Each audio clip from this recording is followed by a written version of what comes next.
కేసీఆర్ కు యశోద హాస్పిటల్లో వైద్య పరీక్షలు జరిగాయి. ఆ తర్వాత నందినగర్లోనే ఆయన నివాసానికి వెళ్లిపోయారు. ఇటీవల అనారోగ్యంతో 2 రోజుల పాటు హాస్పిటల్లో చికిత్స తీసుకున్నారు కేసీఆర్.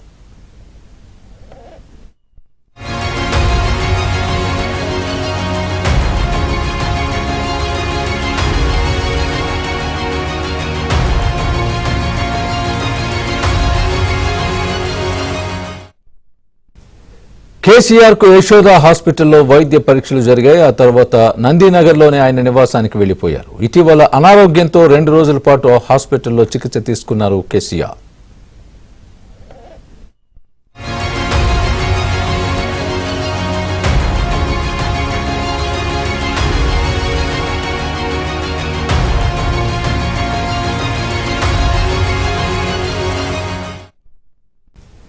కేసీఆర్ కు యశోద హాస్పిటల్లో వైద్య పరీక్షలు జరిగాయి. ఆ తర్వాత నందినగర్లోనే ఆయన నివాసానికి వెళ్లిపోయారు. ఇటీవల అనారోగ్యంతో 2 రోజుల పాటు హాస్పిటల్లో చికిత్స తీసుకున్నారు కేసీఆర్.